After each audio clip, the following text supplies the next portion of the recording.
Technology companies once again leading today's rally, but some venture capitalists say don't get too excited.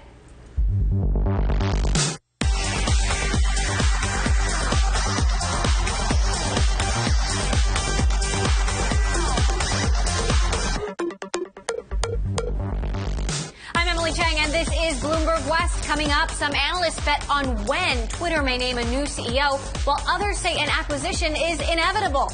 Plus, YouTube takes on Twitch with a new gaming service. And what is it like to work with Steve Jobs? I'll be joined by one of his top PR confidants whose character appears in the upcoming Jobs biopic. All of that ahead on Bloomberg West. First, though, to our lead, another wild ride on Wall Street, this one with a fairly good ending. Stocks rallying the most since 2011, halting a 6-day rout. I want to get straight to our Matt Miller in New York. So, Matt, when it comes to tech, the Fab Five, as we're calling it, Apple, Google, Amazon, Netflix, Facebook, all up. But talk to me about volume. Talk to me about who's buying. Yeah, I mean, if you look, for example, at the first 6 gainers on the S&P 500, only Exxon is a non-tech name. So you have all those you mentioned, plus Microsoft, Apple, Google, Facebook, Amazon. The buyers here were people who believe that we have put in a bottom if they're not day traders, at least for now. With such an incredible drop over the last 7 days, we've seen the Dow erase 2,000 points. It takes a while to put in a bottom, technicians will tell you, after a drop like that over such a long period of time. So it's not necessarily fully in today, but maybe this is the inflection point, and buyers are those who believe that the U.S. economy can withstand this, the Chinese economy is stabilizing, and that commodity prices may have bottomed as well right now. All right, Matt Miller in New York, thanks so much. I want to talk about, even though the public markets are bouncing back, what lies ahead for Silicon Valley and all these unicorns. SoftTech VC managing partner Jeff Clavier back with me now. He's an investor in Fitbit, Eventbrite, Mint, Brightwell, among many other companies. We've also got InsideSales CEO Dave Elkington. His predictive analytics company currently valued at $1.5 billion. So speaking of unicorns, people are saying that there could be a downturn here in Silicon Valley. What do you think?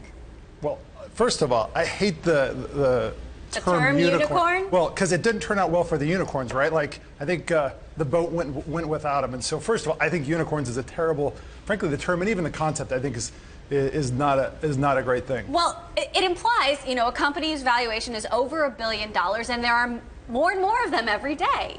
Well, so I think in concept, if companies are creating value to justify the valuation, I think it's fabulous. But when companies think that the valuation is the end, if that's the goal, I think it's screwed up. And I think we have a market that might be a little bit screwed up. I just spoke with Salesforce CEO Mark Benioff about this whole unicorn concept, and he warned that there may be trouble ahead for a lot of these so-called unicorns. Take a listen to what Benioff told me. I think that we're going to start to see a lot of dead unicorns, because what I see is businesses who are raising money at high market capitalizations who are not focused on their fundamentals. Jeff, and we have a name for them. It's unicorpses. I completely agree. I hadn't heard that. It's not funny. Unicorpses. Bear that in mind. So I agree, if it's based on value and multiples that have a bearing with the public market multiples, then why not, go and raise money at very high valuations and do well. The challenge is that, if you do that and then you get stuck, you don't have the growth that the public market expects. You have this very high valuation, you can't go public, and you will end up as a potential unicorn. And it ripples down through the entire food chain, including early stage companies. And in this environment, which has a lot of volatility and uncertainty, my advice is don't try and maximize the valuation, maximize the value of the investors you're getting involved in your company, and make sure you have people who have actually gone through downturns themselves so they can help you weather the storm, because winter might be coming. David, how much attention are you paying to the broader environment, and are you changing anything within the company? Are you doubling down? Are you changing strategy? Are you being more careful? Well, of course. I mean, so as a CEO, you have to balance two things. You have to balance growth and profitability. And Mark, in his interview, and Mark's always, is a mentor that he shares with all of his investees and those kind of companies really states, honestly, I almost even disagree with that point. Really, the only thing that matters is customer value. Like if I can go create value for a customer, I think I'm going to be rewarded in the market for valuation. If I can go help my clients be successful and generate more revenue and delight their customers, then I'm creating value for my customers, and then I'll be rewarded. What is it that you disagree with? Well, see, to some degree, it doesn't even matter the investor. What really matters is creating the value in the market and for your clients. Now, definitely you want investors who are going to help you build your business and help create that value. But valuation is an ends, not a means. And I think a lot of entrepreneurs have So I'll disagree with your disagreement, because remember, we play at the very early stage part of the game where the investor actually matters a lot. By the time you guys where you guys play, typically the investors add very limited value. In our case, where we are, there's really a lot to add or not. What are you seeing at the earlier stages? Are you seeing a change in the number of companies that are coming to pitch you? Are you seeing a change in the quality of the companies? Are you shifting strategy at all? So I'll take the last question first. So we've shifted to business-to-business type companies, I would say 4 or 5 years ago. So if I look now at my bottom line, it's how do I grow revenue across my companies, whether it's Fitbit and their sales, whether it's Hired and the number of the thousands of engineers that help hire in 2,500 companies, or more recently, like a company we just invested in, EduSense, which is a marketplace for educational content. They're literally a rocket ship from a revenue perspective. And so to me, as long as we can create value for our customers, we'll be rewarded with the right investors investing in the right valuations. To your point about numbers, we still see a pretty crazy amount of deal flow. We're just out of the YC, Y Combinator batch of 104 companies, and the valuations are very solid. Solid, not expensive? Or solid mean expensive? There's always a premium for YC companies, and but what about in general? In general, I would say everything we see these days will invest between 6 and 8 million pre for rounds of 2 to 3 million, with some companies actually commanding more because they just have more revenue. That's the one thing which is remarkable, is that a lot of the companies we see, will have tens of thousands of dollars in monthly recurring revenue for SaaS companies, or they will have millions of dollars in gross merchandise volume as marketplaces. That's pretty unique. So there's a lot of maturity in those early stage companies, and that was the marking nature of this batch of YCs, that a lot of the companies were actually more mature. They had done more than, let's say, 3 or 4 years ago. So let's talk a little bit about Twitter. Obviously, Twitter's been feeling a lot of pain for a lot of reasons. They broke their IPO price. They gained a little bit today, but still trading below their IPO price. Jeff, you sold a couple of companies to Twitter. Full stock, unfortunately. Who should be CEO of Twitter? Who will be CEO of Twitter? Well, I'll throw. Want to bet? Well, I'm not going to say who's going to be. But let me tell you what they need. In Silicon Valley Here's the challenge right now. Why is Twitter in the situation they're in? And user growth. Well, see, no, it's not even. It's value to the customer, and I think it's innovation. So if you look at companies who hit that stage of growth and then plateaued and then grew through that, you look at like Amazon. So back in the mid-2000s, you had Jeff Bezos, who was a shopping cart that essentially was a bookstore, and then they began to innovate and they created more value, and you saw the Amazon Cloud, and then you saw the Amazon On Demand. The current leadership hasn't figured out how to continue to innovate and add more value. So again, I'm going to default back to my tagline here. It's customer value. Jeff? I think Twitter is still, as a product, too complex to use and unclear to the mass market. It's a great media distribution mechanism for brands, but for the average user, you just don't understand all those limitations. What about this idea of a triumvirate with Dorsey as CEO, Ev as executive chairman, Adam Bain as president? So I think... Do you think they need new blood, or do you think... I think they need new blood. So there's 2 ways to go, as far as I'm concerned. Either they tried this, and we'll see whether having founders at the helm of the company will actually change the trajectory in terms of user growth and innovation, or they get the founders completely out, because those founders who have been controlling the product directions for 7, 8 years now are still potentially hampering this innovation, because it's been literally a revolving door on the product side for the past 3 years, and Twitter hasn't really changed that much. And yet you have analysts saying acquisition is inevitable. Well, at less than 16 billion, people can afford it now. Yeah, I mean, it's a pretty small list of who can acquire them, right? I mean, there's, what, a half a dozen companies at most. But again, if they can solve, by the way. Let me help you. Tease for Twitter. That's right. They have to change. Okay. They can't keep doing what they're doing. Okay. All right. Well, we're definitely continuing to gather all of the information we possibly can about what's coming at Twitter. Dave Elkington of InsideSales, Jeff Clavier of SoftTech VC, you are sticking with me. Coming up, Google unveils an arch enemy for Twitch. We'll tell you about the battle for the most gaming viewers next.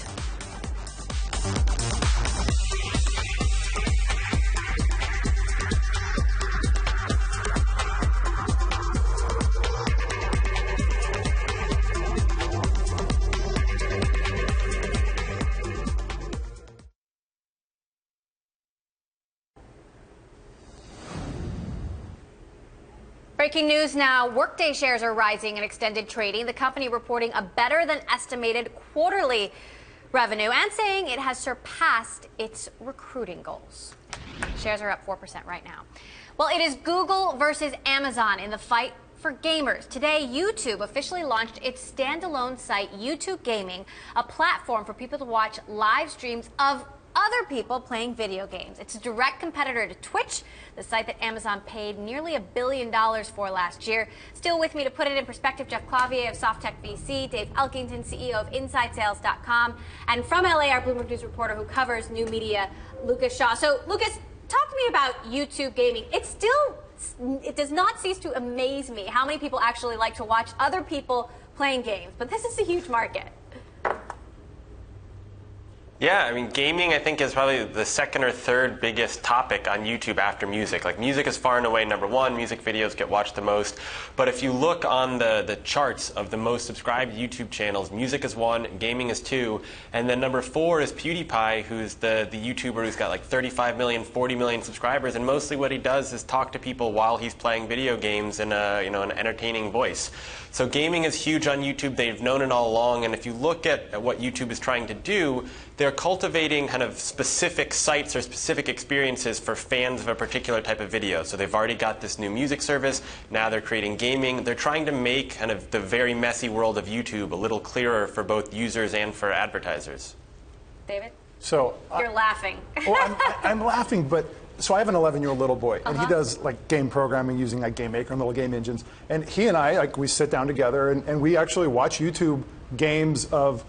I mean, we learn how to write games. We're actually watching other people play games. So I actually think it's brilliant. As goofy as it sounds, I am laughing because of the brilliance. I mean, Google just got upgraded by Goldman Sachs today, and they had a huge day. And it's because, frankly, the public markets are making companies like me be more responsible. So there's a huge emphasis on profitability, but they're doing the same thing to the public company. So they're going to Google saying, you have to generate more revenue, you have to have better margins. Well, they're taking an existing asset that has massive subscribership, and they're actually driving more revenue and more value out of it. There's clearly a need. If I'm sitting down with my 11-year-old and watching this, like it's really, I think it's ingenious. Jeff, is this an opportunity? What took them so long? What took them so long? It was so obvious that YouTube should have this competitor of Twitch, right? So Curse, one of our companies, has YouTube channels which have tens of millions of monthly sort of viewers, and you wouldn't believe how much time they spend just watching other people sort of play video games. And so it makes a ton of sense, and we'll see it's good for the market to have two competitors like that. Well, and so we see the same thing, by the way, in our industry. So we have a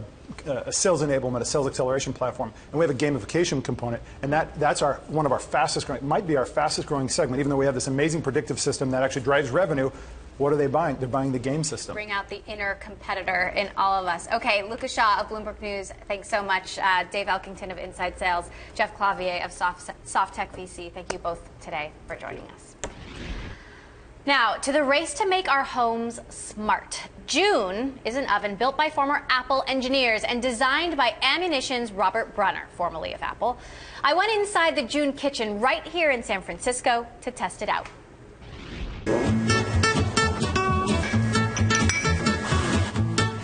Meet June, the ultimate sous chef. An oven so smart it can detect the type of food you want to cook and tell you how to cook it.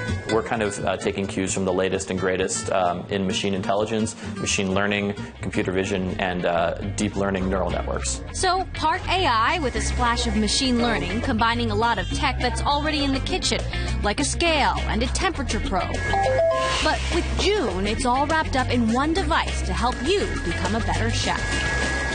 So we're in a kitchen, we're surrounded by ingredients. The oven sounds really cool. How does it work?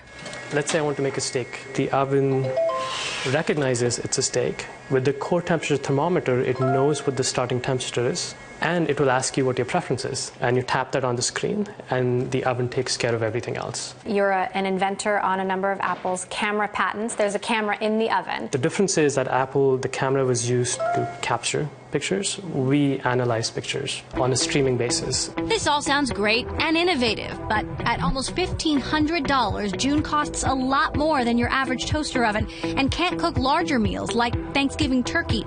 There's also competition. The Breville Smart Oven is already on the market and only costs $250. Food tech companies raised over $1 billion in 2014, up 272% year over year. How do you see this fitting into other connected products out there, like what Nest is doing, what Apple is doing? The Internet of Things as a concept is in very early phase, and we're really excited for the next phase as things are able to start working together and become more interconnected. The June Smart Oven there. We'll see. It was pretty cool. We'll be right back.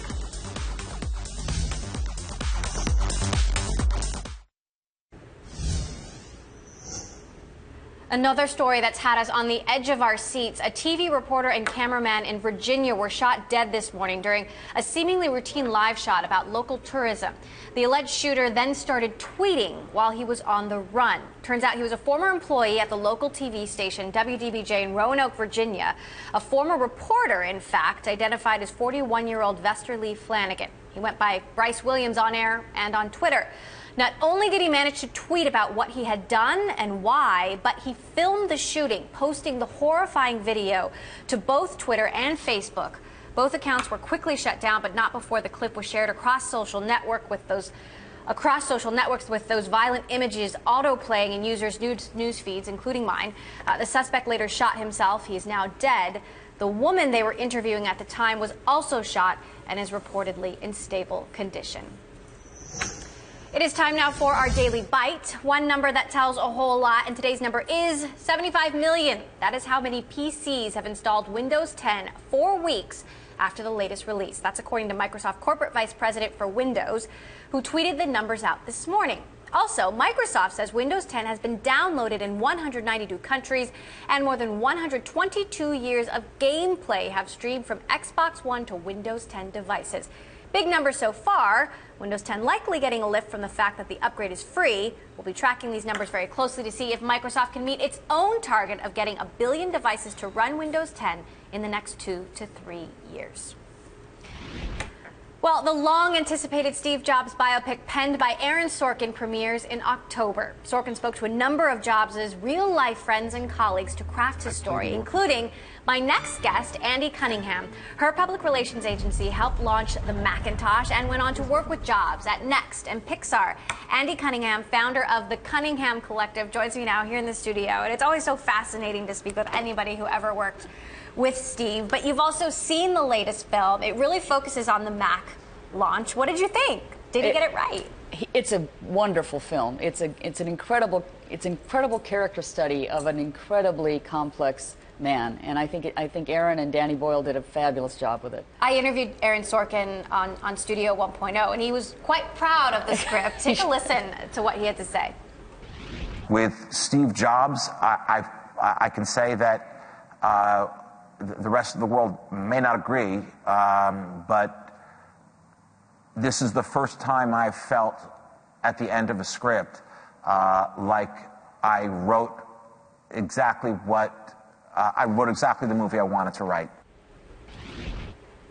You even met the actress that plays you, as I understand it. Did she get it right? I did meet her, Sarah Snook. She's a wonderful young lady, and I feel honored to be played by her. And I think Aaron did a great job of portraying me in the film. It's a very small role, but it's very professionally done. So, you know, Steve, he still looms so large. What were your biggest takeaways from working with him? So I think Steve was an amazing leader, and I think that he did three things incredibly well. He inspired his workforce incredibly. He stretched each team member way beyond what they thought their limits were. And the third thing was he was really bold and really brave. I mean, he put a stake in the ground, and he did whatever it took to make it happen. And he's an amazing leader. So what do you think of Apple today when you see how they're marketing things? I mean, that's your bread and butter.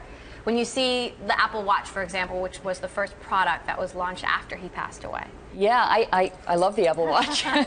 I think Steve would be very proud of the Apple Watch, actually. I think they've done a good job. I think they need to speed up on innovation. That was one thing. I think they've slowed down a little bit since he left.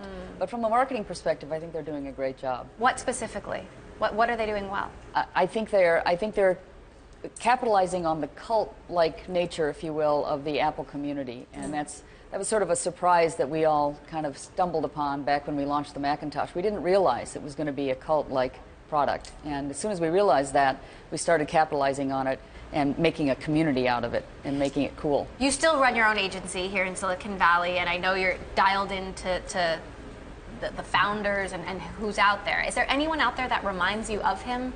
Yes, actually, I've worked with hundreds of CEOs in my lifetime, but really only two that I've worked with I think embody some of the traits that he had. And one is John Chambers from Cisco, really? Yep, and the other one is Reed Hastings from Netflix. And there's a third CEO, Brian Chesky, who I've never worked with from Airbnb, that I have great admiration for and respect for, but I've never worked with him. Why? So what is it about these three people that they all do those three things. Mark and Steve. They all do those things really well. They inspire their workforce, they stretch people beyond their limits, and they're really bold and really brave, and they don't care what other people think about them. They all do it in very different ways. John Chambers was very upright and conservative and professional, and Reed Hastings is very earnest and very high integrity about everything, and Brian just seems to be going for it, and I love that. So you think Apple's going to make a car? Yes, I do. Steve told me a long time ago that what he's making is our appliances, is what he called them, and he said he wanted to put a mother in every box, which meant that every time you picked up an Apple product and took it out of the box, it would just work for you beautifully without any effort. All right. Well, I for one can't wait to see the film. Do you think it's going to get good reviews? I mean, because a few people have tried to do movies about Steve Jobs and they didn't quite work out. Yeah, but they didn't have Aaron Sorkin. I think it's going to do really well. It's a great movie, even if you don't know anything about Silicon Valley, because it's an absolutely incredible character study. All right. Well, I'm optimistic and looking forward to seeing it. Andy Cunningham, founder of Cunningham Collective, who worked very closely with Steve Jobs. Thanks so much. Thank you for joining us. And that does it for this edition of Bloomberg West. Tomorrow on the show, we've got AOL President Bob Lord talking about the company's new business focus since being bought by Verizon.